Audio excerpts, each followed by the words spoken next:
Hello, আসসালামু আলাইকুম। কি অবস্থা সবার? আশা করি সবাই ভালো আছেন। আজকে একটি ভিন্নধর্মী বিষয় নিয়ে আলোচনা করব।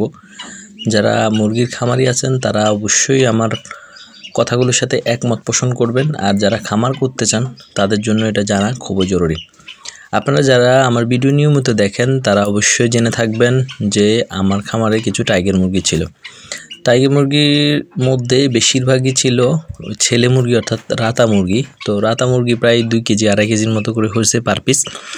তো এগুলো আমি বিক্রি করার জন্য আমাদের এরিয়াতে আমি বিভিন্ন ফেসবুক গ্রুপে পোস্ট করছি এবং বাজারেও নিয়ে গেছি। তো আমাদের এরিয়াতে অনেকেই এই মুরগিটা চিনে না এবং এই মুরগির দাম সম্পর্কে জানে না, কিন্তু আমি বাধ্য এই মুরগিগুলো বিক্রি করার জন্য, কারণ আমার এখানে অতিরিক্ত পরিমাণে রাতা হয়ে গেছে এবং আপনার জায়গা স্পেস কম, যার কারণে আমি বিক্রি করতে হবে, আমাকে যে কোনো মূল্যে বিক্রি করতে হবে। কিন্তু সবচেয়ে গুরুত্বপূর্ণ কথা হচ্ছে যে আমার এখানে যেহেতু কেউ চিনে না, দাম সম্পর্কে কারো আইডিয়াই নেই, তার মানে আমার মুরগির দাম কম পড়বে। বেশি বলবে যে এসব মুরগি আগে খায় নাই, আগে দেখে নাই, এখন অনেক দাম মনে করবে। যার কারণে আমি যেহেতু বাধ্য হয়ে বিক্রি করব, তাহলে আমাকে কম হোক বেশি হোক, বেশি তো হবে না, কমেই বিক্রি করতে হবে, যেহেতু আমাদের মুরগিগুলোর চাহিদা নেই।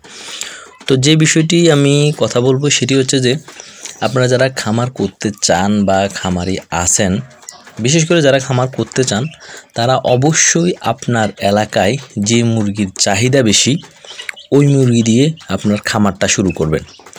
যদি আপনার এলাকায় ওই মুরগিটার চাহিদা না থাকে, তাহলে ওই মুরগি আপনি লালন পালন করলে 100% আপনি ধরা খাবেন।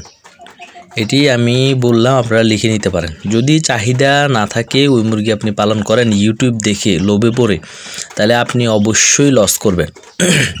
দ্বিতীয় যে বিষয়টি সেটি হচ্ছে যে আপনাদের প্রথমেই খামারের ঘর করতে বেশি টাকা ইনভেস্ট করি, ওইটা মোটেও করা যাবে না। একদম নর্মাল একটি ঘর দিয়ে আপনারা খামার শুরু করবেন। এবং তৃতীয় যে বিষয়টি হচ্ছে সেটি হচ্ছে যে আমাদেরকে অবশ্যই অল্প পরিমাণে করতে হবে। এই 3টি জিনিস মাথায় রেখে আপনারা খামার করার পরিকল্পনা করবেন। হুটহাট করে খামার করলে খামারে অবশ্যই ধরা খাবেন। আগে পরিকল্পনা করবেন যে আমার এলাকায় কি মুরগির চাহিদা বেশি, আমি ওই মুরগি পালন করব এবং অল্প পরিমাণে, 10টির উপরে আমরা যাব না। আগে আমাকে শিখতে হবে, জানতে হবে, তারপরে আমি বড় করে খামার করব। আমরা হঠাৎ করে এসে বড় করে খামার দেওয়া শুরু করি, যার কারণে আমাদের সবাই লসে পড়ে। তো আমার এখানে টাইগার মুরগির পরিমাণ খুবই কম, 14 পিসের মতো ছিল, আমি বিক্রি করি, এখন মাত্র 7 পিস আছে।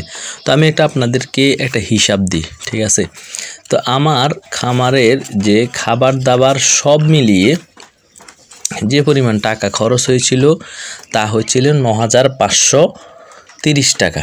আমি টোটাল মুরগি বিক্রি করছি এই 4,000 টাকার মতো। 4,000 টাকার মতো মুরগি বিক্রি করছে। আমার এখানে এখনও 6টা আছে। তো 6টার দাম কি বাকিগুলো দিয়ে পোষাবে? তার মানে আমি একটা বড় ধরনের ধরা খাইছি, যেহেতু প্ল্যানিং নাই। তাছাড়া আমার এখানে আমি তো শখ করে অল্প করে পালন করছি। যদি আমি বেশি করে পালন করতাম তাহলে তো আমার সম্পূর্ণ টাকা জলে যেত।